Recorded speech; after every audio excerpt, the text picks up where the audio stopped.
Scouts Canada, Direct District Youth Commissioner. He oversaw the operations of scouting in the Welland area. He's been a candidate for the mayor of Cutler in 2003 and for city council at St. Catharines in 2006. This is the kind of kid whose resume just makes me feel old and unaccomplished, I have to say. But what Matthew has been doing is he's been working to empower youth. That is why he is being recognized. That is his mission, and that is what he is so good at. So Matthew, thank you for being an inspiration to us all, to youth in particular, and for being part of that generation that is changing attitudes across the country and around the world. Please join me in congratulating Matthew Cutler for his excellence in youth leadership.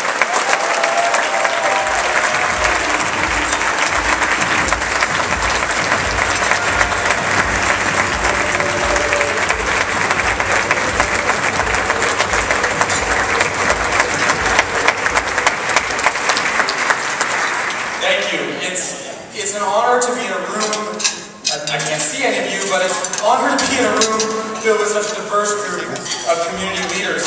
So many of you have worked tirelessly to ensure the rights of our diverse communities. You've fought unthinkable odds, protested, been beaten, held demonstrations and hunger strikes. The work you've done to ensure young people like me have the opportunity to grow up in a province and in a country where our rights are established and protected is a gift which I have received and for which I can't be thankful enough. As I think of all of you and what you've accomplished, I'm reminded of that immutable sentiment first expressed by the French philosopher Bernard of Chartres, who said that we are like dwarves on the shoulders of giants, seeing more and further not simply because of our own skills and abilities, but because we are carried high and raised up by their giant size. As I am honored tonight for my work as a community leader and activist, I am reminded that my success has only been achieved through your greatness, through your gigantic courage, and through your giant-like feats of activism which preceded me. On behalf of my generation and every generation which will come after it, thank you for everything you have done in the name of equality.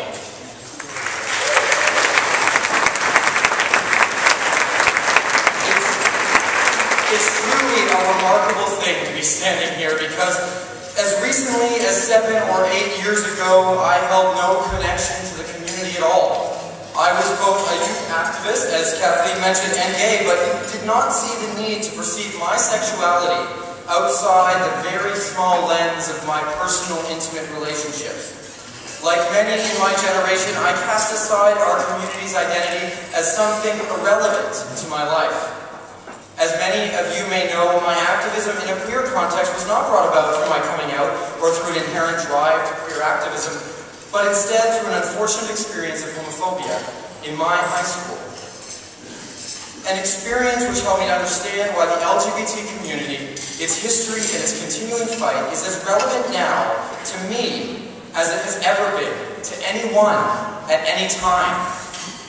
Today, I'm blessed to be working with dynamic organizations like the 519, which continue in that struggle, that historic and continuing activism which has been the hallmark of our community and its institutions. And I am pleased to think that organizations like Out Niagara continue in their efforts to ensure that no queer or trans person will again feel like they are unsafe in their hometown.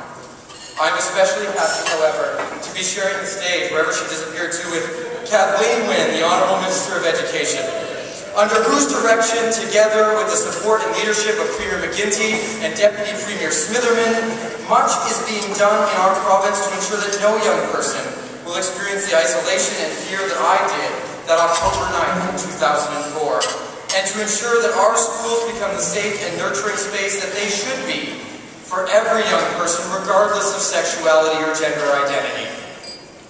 I think it's clear our journey is not over.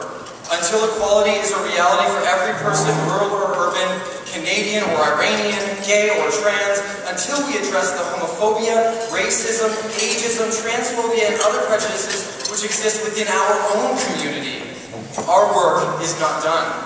I am heartened, though, to think that together, working across generations and cultures, we have what it takes to succeed in this goal. Thank you again for this magnificent honor, and to all of you, happy Pride.